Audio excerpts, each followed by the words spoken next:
Pues tenemos aquí en este programa, primero decir que muy buenas noches, muy buenas tardes y muy buenos días. Bienvenidos a este programa de Juan Ancami Investigaciones para 101 UNICEF, Total News Agency. Y tenemos a un gran invitado que fue quien estrenó la sección de Juan Ancami Investigaciones, ni más ni menos que el doctor y profesor Jorge Corrado, que es abogado, diplomado en la Universidad de Buenos Aires, ha cursado la maestría en geopolítica y estrategia en la Escuela Superior de Guerra del Ejército Argentino. O sea, una historia impresionante. En la misma institución es egresado del curso anual de extensión en inteligencia estratégica dependiente del Instituto de Enseñanza Superior del Ejército. Es director general de IVA, Instituto de Estudios Estratégicos de Buenos Aires. Y si alguna cosa quiere añadir nuestro invitado, pues que le añada Jorge Corrado, profesor y doctor, abogado. Bueno, buena trayectoria impresionante. Traemos un tema delicado, pero bienvenido de verdad. Esto de tenerte aquí para mí es como dar la bienvenida al padrino del comienzo del Bueno, canal. no, Juan, por favor, muchas gracias por la invitación y un saludo muy grande a la audiencia, que se ha incrementado muchísimo y la verdad te felicito por la convocatoria que siempre tenés con todos estos temas de actualidad. Bueno, sí, muchísimas gracias. Gracias de verdad por tomar una parte de tu tiempo para venir aquí, para comentar, porque hubo mucha gente que me ha preguntado el tema del 5G, se quedó con la incógnita de esa opinión última. Eso ya, en un momento dado del programa lo comentamos, o sea, retomamos ese primer Mm. punto, pero ya cuando entremos en la fase final. Bueno, hoy toca un tema que, vamos a ver, preocupa. Preocupa porque estamos en una guerra híbrida, crisis de seguridad y crimen organizado. Hoy mismo has publicado este artículo, si quieres citar la website donde lo has puesto o donde lo han puesto para un poco que la audiencia se habitúe y diga, vamos a seguir aquí, vamos a ir a ese punto. Y bueno, pues podemos hablar, ¿no? De cómo está la crisis de seguridad y crimen organizado y sobre todo los recursos, ¿no? Adelante, profesor Bueno, Jorge Corrado, adelante. muchas gracias, Juan. Sos muy amable siempre. Bueno, generalmente los artículos académicos los publicamos en nuestra página del instituto, pero también en el medio Total News, en el cual somos columnistas digamos, académicos o de opinión, y en la página también de Insight, a veces también en la página que tú colaboras, así que tiene amplia difusión. El tema que vamos a hablar hoy, que tú me consultas, es realmente muy importante porque de alguna forma el concepto de crimen organizado es algo que en todo el mundo hoy se está estudiando y se está discutiendo, especialmente digamos, por la cualidad de la agresión que están sufriendo los estados. Es decir, nosotros sabemos muy bien que hasta la década del 60 había dos grandes líneas de acción en los estados, desde el punto de vista de la seguridad y la defensa. Por un lado tenías las estructuras de defensa que empleaban las Fuerzas Armadas y que preveían, respondían a la agresión externa, es decir, a la guerra clásica o convencional. Cuando hablamos de convencional es porque está regulada por la Convención de Ginebra sobre el derecho de guerra, que es posterior a la Segunda Guerra Mundial. Pero había una marcada diferencia con lo que es la seguridad pública, que específicamente se regulan internamente en los estados a través de los códigos penales o la legislación penal. Lo que ocurre es que a partir de la Guerra Fría, especialmente la década del 50, en América Latina estamos hablando, a partir de la toma de Castro y el poder el 1 de enero del 59, la Guerra Fría, digamos, alcanza una dimensión no tan fría para América Latina, porque no te olvides que se llama fría porque existía el arsenal nuclear. Es decir, en el área norte existía un concepto estratégico que se llama la disuasión, que se daba a través de la carrera armamentística y la disuasión que las dos grandes estructuras de poder luchaban en esa guerra mundial. Yo te hago una pequeña aclaración. Las guerras mundiales no son las guerras que participan muchos países, como actualmente se cree. La guerra mundial es aquella en donde se califica como mundial por la cualidad del poder que está en disputa. Es decir, cuando dos estructuras imperiales, digamos así, luchan por el predominio o por la hegemonía, digamos así, a nivel global, es una guerra mundial. Te doy dos ejemplos. Las guerras púnicas, siglo III antes de Cristo, fueron una guerra mundial, porque se estaba disputando el mundo conocido, que era el Mediterráneo, entre Cartago y Roma. La guerra de sucesión española, 1710, fue una guerra mundial, porque estaba en pugna el imperio marítimo español con un contrincante o con un, digamos así, enemigo que quería apropiarse de esa estructura, que era el imperio, digamos, británico y eventualmente también el holandés. Entonces, ¿a qué voy con esto? En el 47 surge una nueva guerra, pero está el arsenal nuclear de por medio. Por ende, para el norte fue fría, pero para el sur fue tibia, como mínimo. ¿Por qué? Porque, digamos, la estructura marxista, vos sabés muy bien que en la Unión Soviética en 1917 hay una revolución y es la primera vez en la historia de la humanidad que el sistema marxista o comunista se implementa en la práctica, digamos. El libro es de 1949 de Marx, pero recién en 1917 se aplica. La estructura conceptual del marxismo es la lucha de clases, es decir, la lucha permanente, la guerra permanente, si lo querés llamar así. Pero ¿qué ocurrió? Esa lucha se transformó después en una lucha por la hegemonía de las áreas que disputaba su rival. Es decir, sabemos muy bien que después de la Segunda Guerra Mundial, las dos potencias emergentes son la Unión Soviética y Estados Unidos. El área americana quedó, digamos, bajo la órbita o la esfera del poder americano. Por ende, la introducción del marxismo en Cuba fue la plataforma para el desembarco o la propagación de esa estructura de poder en el resto de América. No te olvides lo que decía Che Guevara, tenemos que crear uno, dos o tres o 100 Vietnam, ¿entendés? En América Latina.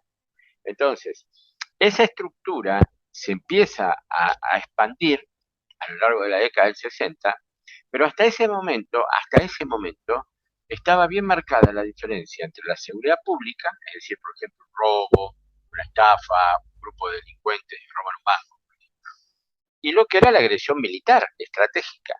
Pero como esta agresión suponía una agresión en los 5 factores del poder, no te olvides que el comunismo no actúa solamente con las armas, que es lo que vamos a ver, o sea, estamos haciendo un puente entre el pasado y el presente. El comunismo actúa en los 5 factores de poder. El poder se descompone como los 5 dedos de una mano en el factor político, el económico, el tecnológico, el social o psicosocial y el militar. Entonces, la estrategia que desarrolla la Unión Soviética es fundamentalmente de este tipo.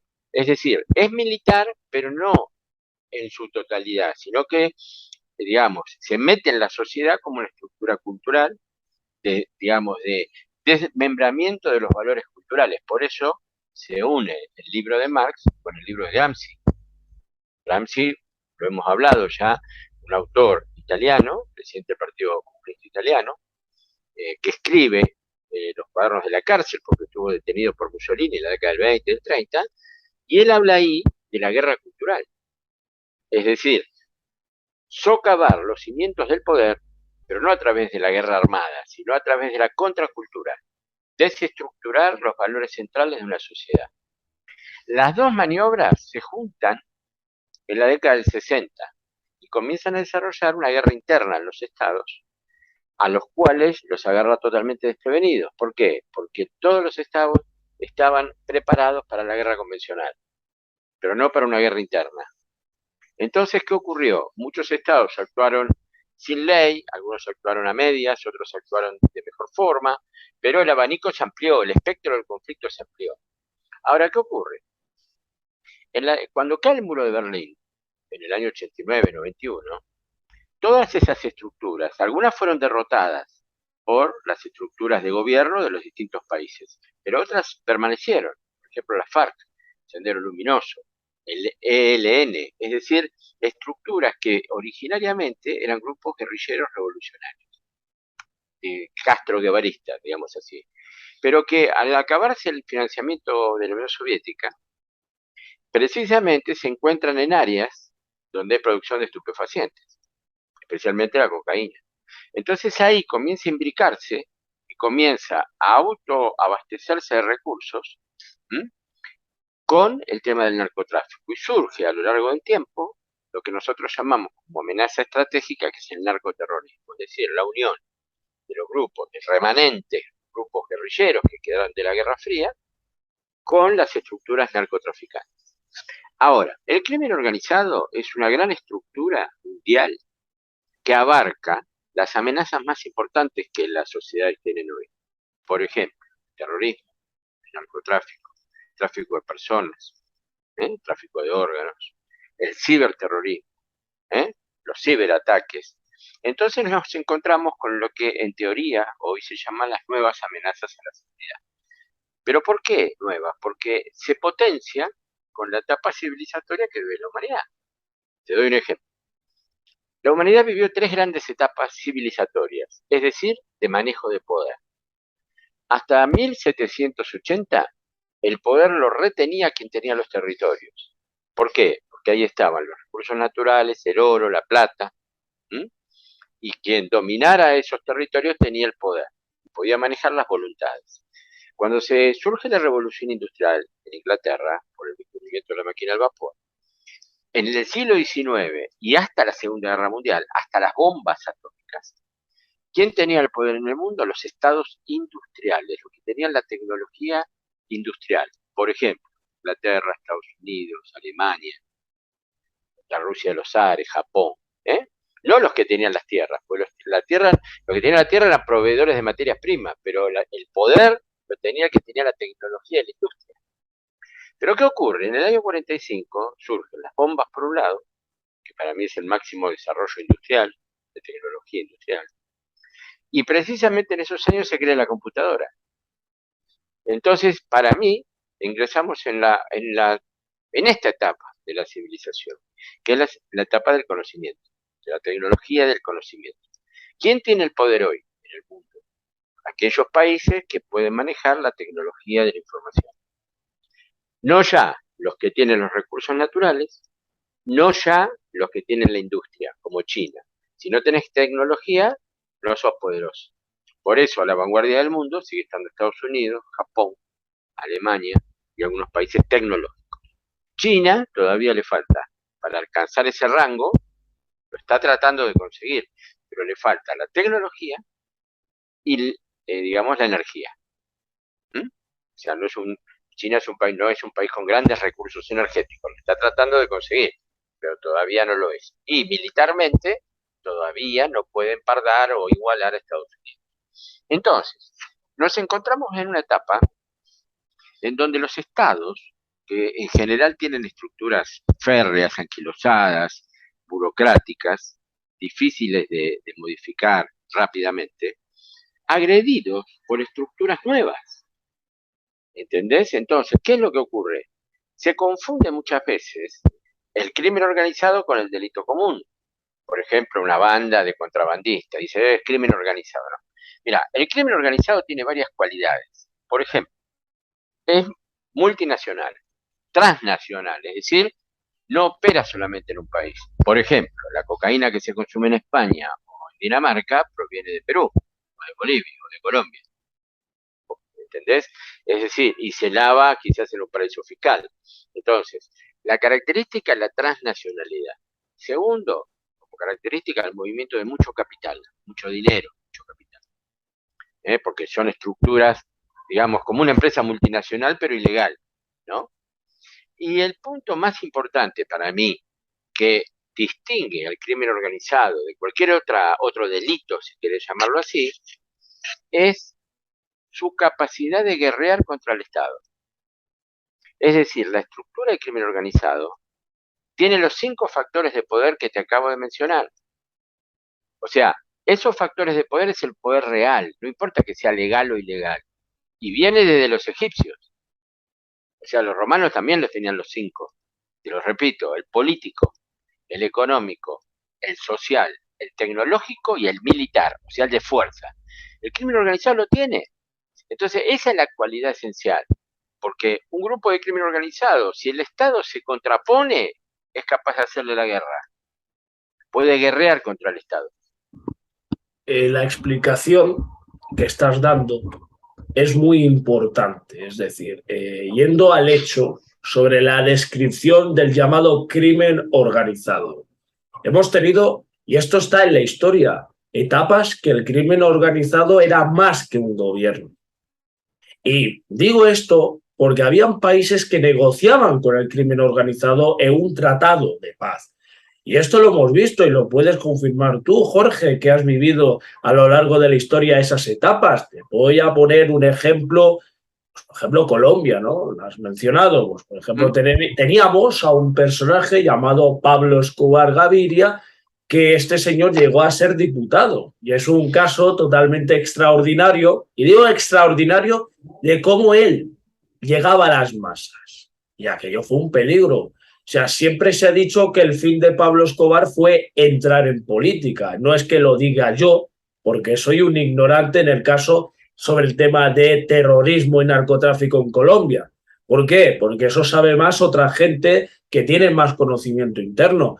Entonces, si hablamos de Colombia, pues podemos hablar de Nicaragua. Nicaragua también tuvo un asunto muy delicado, el famoso caso del Irán Contra, ¿no? Que era pasar información al otro bando. Luego teníamos a Oliver North, que era un coronel importantísimo de los Estados Unidos.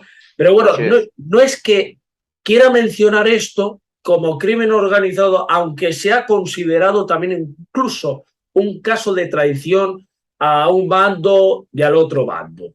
Por lo tanto, hemos tenido en la historia, incluso en Oriente Medio, tenemos narcotráfico a gran escala. Hoy en día, Oriente Medio ocupa, ¿no? Según las estadísticas, el punto de control. Entonces, Jorge, te puedo preguntar, ahora en la actualidad, ¿quiénes son los amos del narcotráfico? Oriente Medio, ¿no? Digamos, de alguna Mira, manera. depende. Es muy largo esto de contar en pocos minutos, pero yo te quiero decir algo. Como te acabo de explicar, el crimen organizado tiene la cualidad de poder competir, si querés llamar, tomar un verbo bastante amplio. Pero te voy a dar un ejemplo. Mira, en Colombia, durante más de 8 años, se le dio a la FARC la posibilidad de tener casi el control total del 40% del territorio de Colombia, a través de negocios, o sea, de negociados con el gobierno, hasta que llegó el Plan Colombia en el año 2000.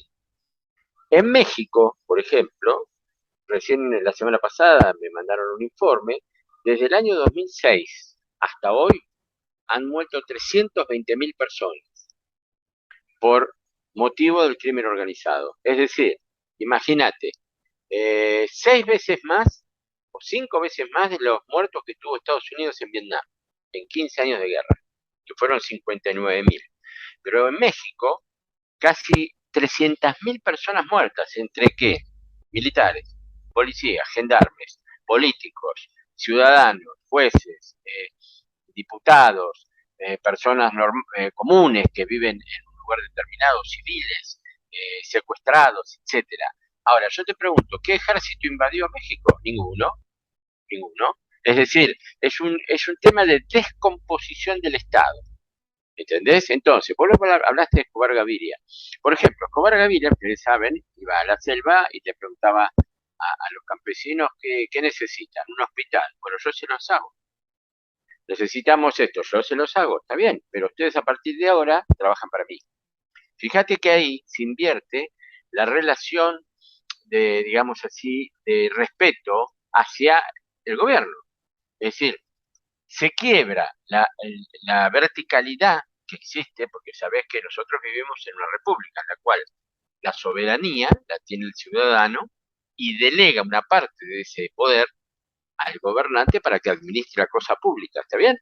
Muy bien, como el Estado estaba ausente en ese lugar, Escobar Gaviria era el Estado, ¿entendés? Es decir, la clave es que el Estado sea fuerte, por eso yo siempre digo en las charlas o en las conferencias o en algún reportaje, que la principal amenaza estratégica hoy en América, Hispanoamérica, es la sobrevivencia del Estado. El Estado se está descomponiendo, si lo querés llamar así. Es como si fuese un edificio que vos pones una manguera en los cimientos y se está destruyendo por la humedad. Entonces, América Latina tiene un gran problema. Vos en el mundo tenés dos grandes zonas de cultivo de, digamos, de narcotráfico que son las más importantes porque el opio es la droga más importante históricamente. Históricamente, la heroína que se extrae del opio es la droga más importante. Ahí tenés la zona de Afganistán, Irak, Irán, ¿eh? La zona de Medio Oriente es una zona muy importante de producción. Y la zona de Myanmar, Camboya, Laos, Birmania, la zona más hacia el lado de lo que, digamos, es China, hacia más al oriente. Pero en América del Sur vos tenés la cocaína, porque la cocaína es una droga que surge de la hoja de coca, que es una planta ancestral, típica de la cordillera de los Andes. Es decir, vos no podés producir cocaína en Afganistán o en Dinamarca, pero es la droga quizás que llega a todo el mundo logísticamente, increíblemente, pero tiene una perfección en la logística increíble, porque hay consumidores de cocaína en Alaska. ¿Cómo llega habitualmente todos los días con un precio más o menos estándar a todos los lugares del mundo? Entonces eso significa que debe haber estructuras supranacionales que establezcan la logística. Si no es imposible. Ahora, siempre hay que ver la ruta del dinero. Es decir, siempre la clave del poder está en el dinero. Es decir, bueno, ¿cuáles son las estructuras? Si decimos que el narcotráfico es uno de los primeros o principales negocios del mundo, porque te doy un ejemplo. En la montaña de Colombia un kilo de cocaína vale $2.000, 1.500, $2.000, pero en España vale 50.000 y en Japón vale 200.000. Entonces, un mismo producto trasladado geográficamente de un lugar a otro del mundo aumenta 500 veces su valor y el petróleo tiene ese margen de ganancia. Entonces, eso en alguna estructura debe ser transformado en dinero limpio. Quería preguntarle una cosa, profesor Jorge, y diré eso porque soy su alumno, entonces estamos aquí lo que es dando una charla a lo más curioso. Mira, Sí. fíjate que lo que has nombrado, los 5 poderes, bueno, que eso si quieres lo vuelves a mencionar porque si no es un lío yo ponerme aquí a mencionar los 5 poderes, el último es el militar, ese es el que se me ha quedado grabado, el gobierno, la política, etcétera, ¿no? Pero hay algo fundamentalmente, o sea, hay estados que el Estado principal no los toca, viene un terrateniente, que esto sería el ejemplo de Pablo Escobar, y él es el soberano, se declara patriarca, ¿no? Pero no es el caso ya que siempre se hable de Pablo Escobar, porque bueno, ya está fallecido, ya eso, enterraron esa leyenda, ¿no? Leyenda entre comillas, vamos a dejarlo así porque hay fanáticos y ya sabemos cómo luego pues, se las hasta traen. Se hizo una serie, ¿no se hizo una serie en Netflix? Sí, Narcos, sí, pero bueno, Netflix, mira, prefiero saber la verdad por informadores como vosotros, expertos de la materia. Es que yo no tengo Netflix. Yo te voy a decir una cosa sola, porque muchas cosas en público no se pueden decir, pero te voy a decir una cosa. Hay una foto emblemática de hace más de 20 años del presidente de Wall Street, Richard Grasso, con Tiro Fijo. Tiro Fijo era el líder de la FARC. En la selva de Colombia. Los dos abrazados.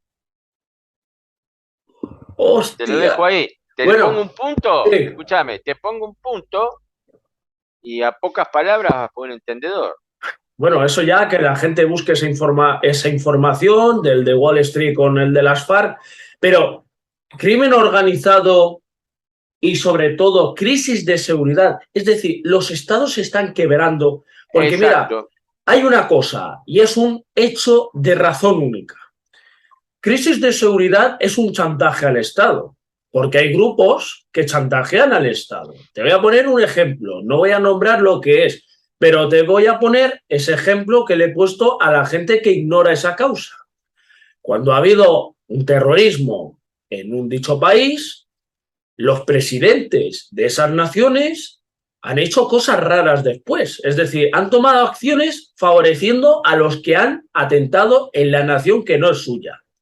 ¿Qué significa esto si nos tiramos a analizar una teoría de la conspiración, entre comillas, teoría a medias, que muchos de ellos lo han dejado hacer? Porque se podría nombrar la de chantajes que ha habido a lo largo de la historia que luego han salido corriendo estos líderes. Ahora, crimen organizado, vamos a poner el ejemplo, ¿Cuántos altos cargos del mundo de la política, de la finanza, se han reunido con capos o magnates del narcotráfico?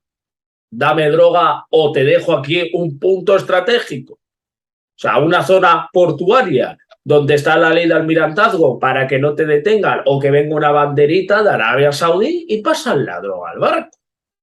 Pero, Jorge, es que esto no es que lo quiera afirmar porque no es mi caso, pero esto que estoy diciendo, me imagino que en tu tesis o investigación o conocimiento de causa, sabes perfectamente que los Mira, chantajes de para que Estado haya de los... narcotráfico, Sí, Juan, para que haya narcotráfico se tienen que dar tres condiciones. Primero, tiene que haber acceso a las redes de poder. Eso se da a través de la corrupción. Porque el narcotráfico maneja, vuelvo a repetir, es uno de los principales negocios mundiales, quizás el más importante, por ende tiene que tener acceso al poder. Si no, es imposible, ¿entendés? Ahora, no todo el poder, pero muchas veces dentro de una estructura de poder, las áreas claves quizás estén dominadas. A veces en una ciudad, te digo en todo el estado, pero a veces en algunas ciudades. Está pasando, por ejemplo, en Argentina, en la ciudad de Rosario. O sea, si comparamos Rosario con México, todavía es una cuestión homeopática, pero es un camino que va al agravamiento, ¿entendés? Primero tiene que haber acceso al poder. Segundo, mucho capital, es decir, mucho dinero dando vuelta porque son negocios que exceden lo que nosotros hasta nos podemos imaginar. Y tercero, debe haber aparatos de violencia propios. ¿Por qué? Como es un negocio ilegal, en términos generales, cuando vos incumplís un contrato, vos decís, bueno, mira, te vendo 1 kilo de droga, vos no me lo pagás, no puedo hacer un juicio, una demanda. Entonces ahí empiezan a surgir aparatos de violencia, ¿entendés? Que pueden ser a veces públicos y a veces privados.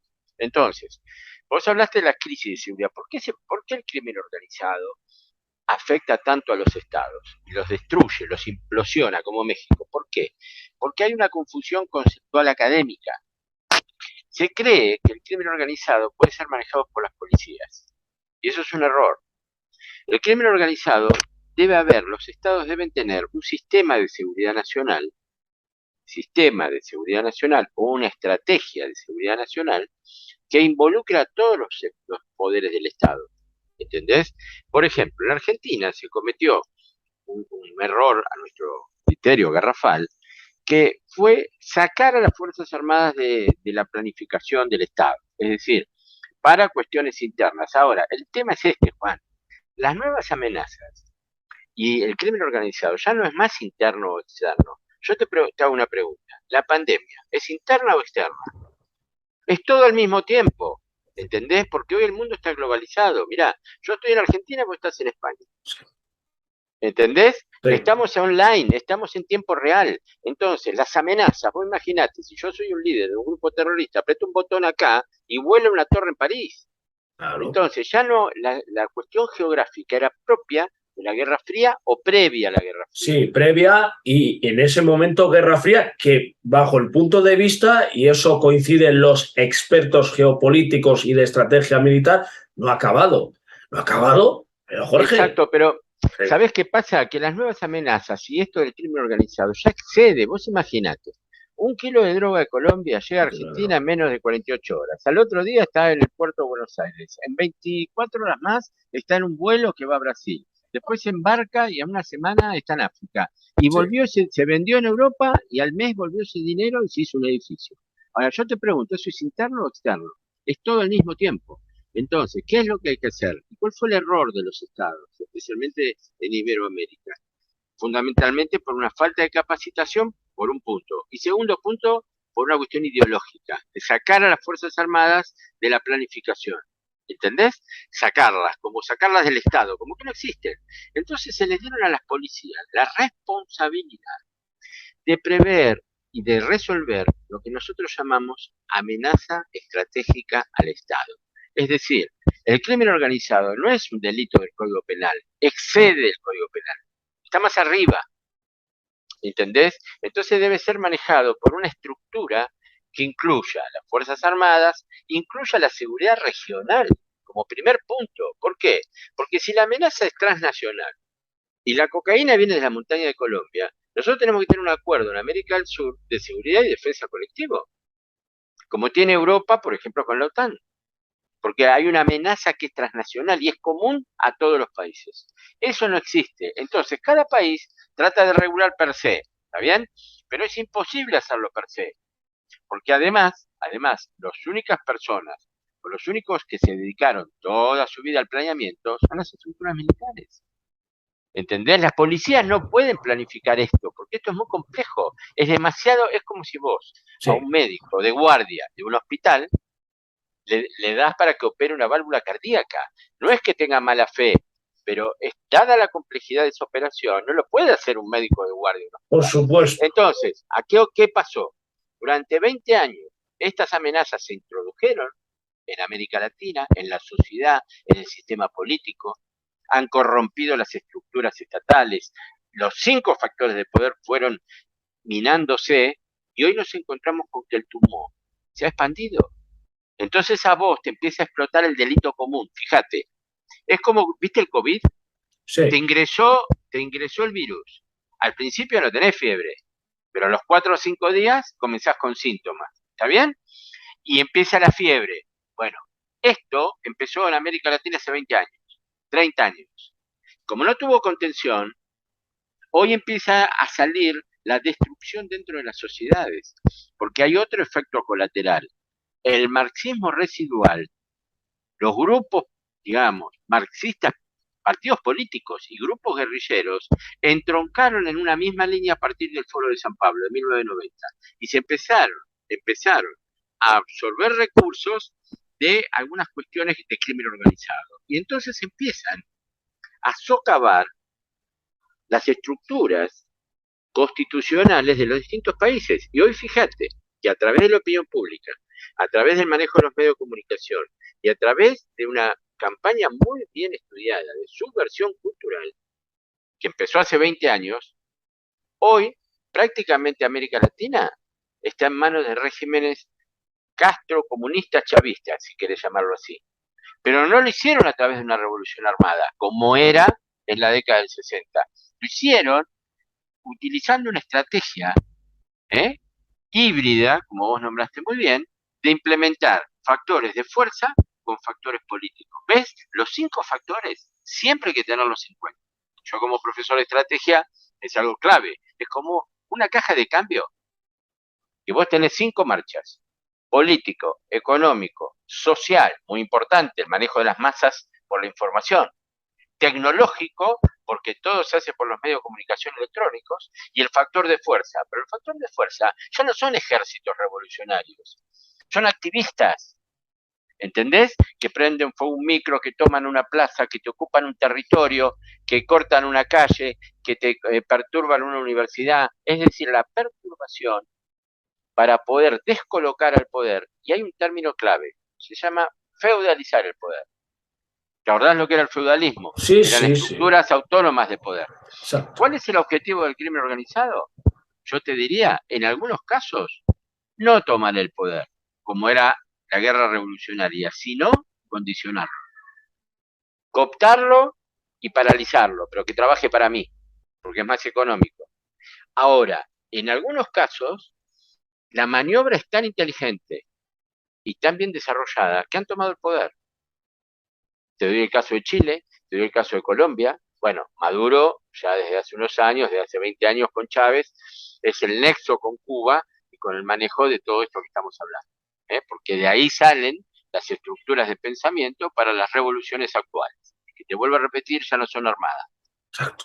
¿eh? Exacto. Son revoluciones de otro tipo, que están muy bien estudiadas estratégicamente y que tienen una línea conceptual que viene de Sun Tzu, escúchame, Mao Zedong, en algunos casos Che Guevara, cuando pones una bomba, y también Gramsci, y también la escuela de Frankfurt. Es decir, todas las teorías de acción psicológica y de manejo de masas, de Adorno, y de otros especialistas de la década del 20. Es que entrando en la fase final, yo quería recordar un manual, porque tú has nombrado ese tema psicológico. Creo que este tipo se llamaba Gene Sharp, si no me falla los cálculos de la memoria, que él creó un manual para hacer falsas revoluciones. Y ese libro es muy conocido y se utilizó en el famoso Euromaidán de Ucrania.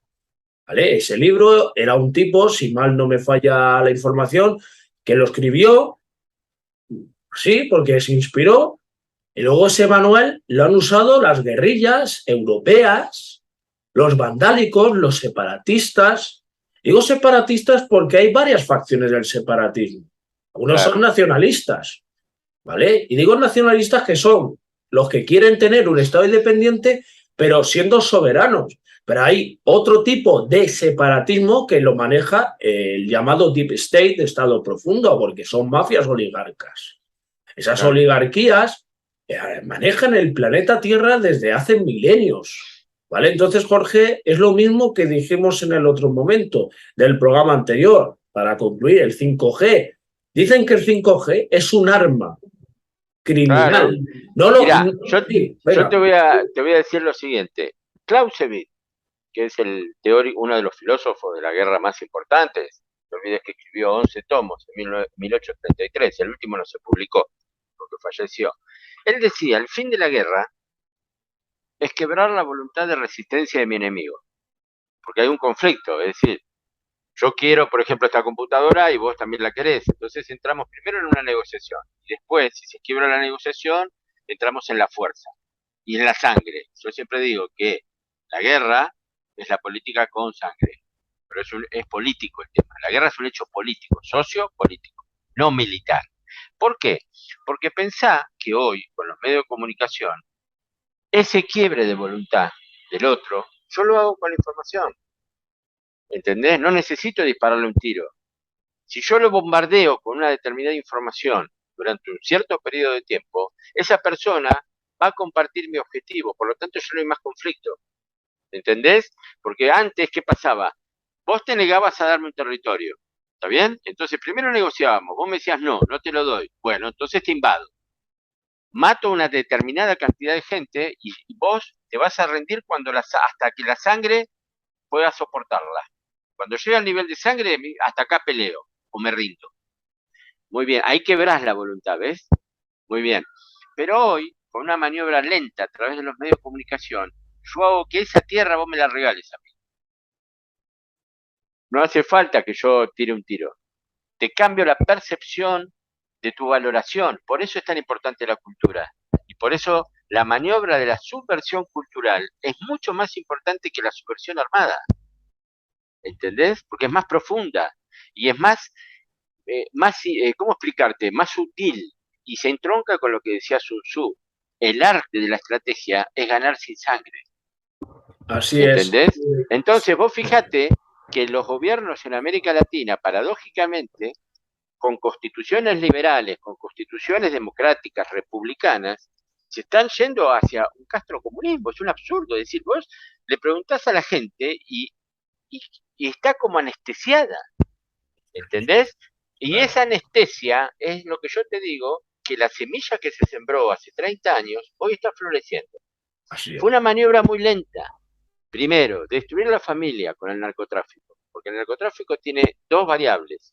Una es que los grupos narcotraficantes, por supuesto, tienen un caudal de enormes recursos económicos que pueden quebrar cualquier gobierno, corromperlo. Pero además, otro efecto colateral, que es la destrucción de la estructura familiar y de la estructura de valores de la sociedad. Esa sociedad queda anémica. Es como si yo a un cuerpo humano le sacara todos los glóbulos rojos. Entonces es manipulable, es manuable, porque nadie defiende lo que no ama. ¿Escuchaste? Nadie defiende lo que no ama. Y vos amás tu tierra, tu bandera, tu país, tus valores, porque te formaron. Ahora, si yo saco esos valores y los relativizo, por eso yo digo que la gente se está tornando nihilista, ya no cree en nada. Entonces, al no creer en nada, va a lo más fácil, ¿entendés? Al que te promete que vas a ser millonario mañana y que vas a vivir en una sociedad paradisíaca, sin esfuerzo y sin mérito. El propio presidente de Argentina lo ha dicho cuando asumió. Dijo, yo no creo en el mérito. ¿Qué significa? ¿Que somos todos mediocres entonces? ¿Que nadie, o sea, no vale el esfuerzo? Es que, ¿Solamente vale, claro, digamos, la dádiva o vale el favor que te puede hacer un gobierno? ¿Entendés? Entonces, si ese valor no se reconstruye rápidamente, yo te puedo asegurar que el crimen organizado, actuando con factores políticos, pueden llegar a controlar toda América, porque también tenemos un poder débil en Estados Unidos y en Europa.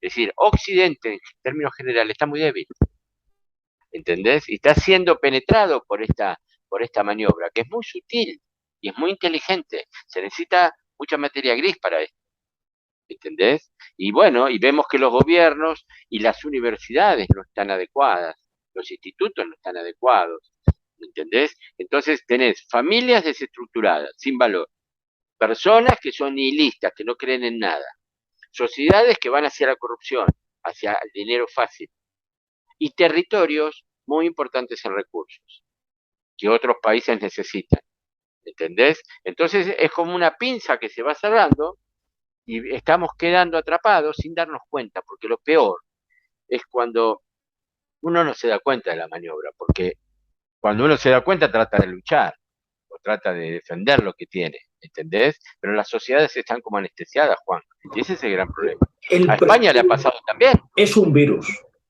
Es un Claro, virus anestesiado porque mira, la televisión, la contrainformación, quiénes son los que controlan los medios, quiénes son los accionistas, qué motivación ideológica les lleva a tener nexos con Venezuela. Yo podría nombrar al capo de una empresa que está aquí en España controlando pues todo, todo.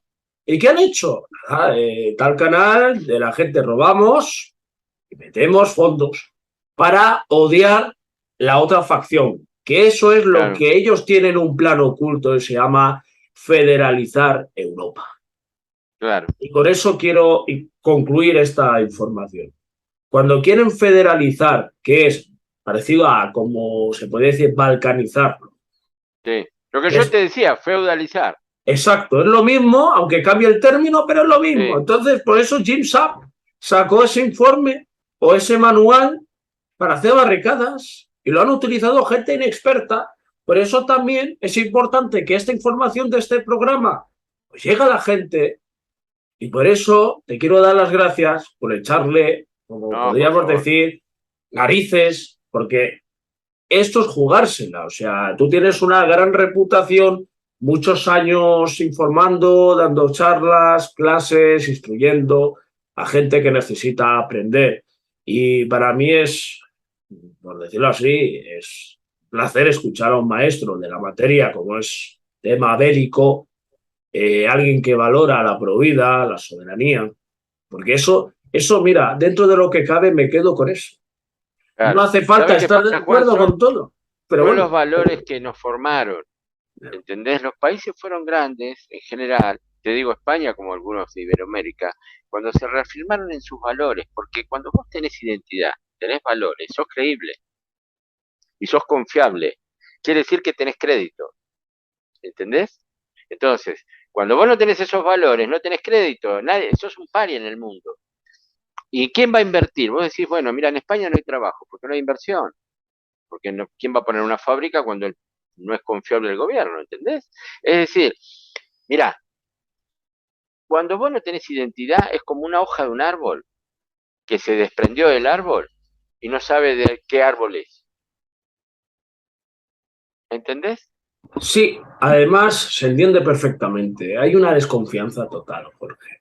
Bueno, ya para concluir, ya Sí, entrando en la fase última, que en estos momentos se me viene a la cabeza algo que es para darlo como remate final, es que realmente a veces tenemos que depender más de nosotros en esa lucha individual, como se podría decir. No se trata de creerse alguien un Robin Hood porque no, pero sí que conozcas lo que hacen algunos cuando están en el poder, porque vemos en Argentina cómo está la cosa.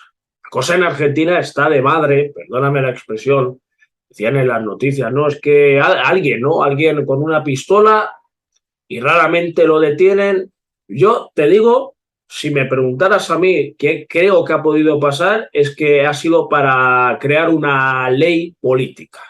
No es normal que vaya con la pistola así y diga, ha fallado. O sea, a mí sí, esto no, me... pero además hay cosas, ¿sabés qué pasa, Juan? ¿Qué pasa? Argentina tiene una historia muy trágica. Entonces, el tema es que es un ambiente muy enrarecido desde los últimos meses, con el tema del juicio a la vicepresidenta, donde las pruebas son abrumadoras. Es decir, si tu hija tiene 6 millones de dólares en una caja de seguridad, nunca trabajó, si tu hijo tiene bienes por 50 millones de dólares, nunca trabajó, si tu chofer, que era jardinero, de repente tiene 25 estancias, no hace falta demasiado juicio, pero bueno, hay normas y debe cumplir con los juicios y las etapas procesales correspondientes para que se defienda, como todo país republicano, ¿no? No, no, Pero por está supuesto. muy enrarecida la situación. Pero hay cuestiones, anoche fue una conmoción en Argentina, hoy se decretó un feriado nacional, y está todo por aclararse. Desde un punto de vista generalizado, nadie está de acuerdo con ningún tipo de atentado ni de agresión. Claro, pero por supuesto que eso se tiene que Pero, condenar. claro, pero ¿sabes qué pasa? Argentina es un país muy particular y ha habido muchos antecedentes de hechos similares donde realmente se hacían con segundas intenciones, ¿entendés? Porque además, si realmente, digamos, el agresor tuvo la intención de matar, hay cuestiones que yo, por ejemplo, a la seguridad de la presidenta los estaría echando ya directamente. ¿Por qué? Porque vos has visto que en cualquier atentado del mundo lo primero que hace un servicio de seguridad presidencial es proteger a la vicepresidenta. La vicepresidenta ha seguido firmando autógrafos, sacándose fotos. Es decir, cuando hay un atentado, aunque no haya salido el disparo, ¿qué hay que hacer con la persona que se protege? Sacarla del lugar inmediatamente, porque vos no sabés si hay un francotirador, si hay otra persona más. ¿Cómo se va a quedar 10 minutos más firmando autógrafos? Entonces, hay cosas que son contradictorias. En los próximos días se sabrá Se verá. exactamente, se verá.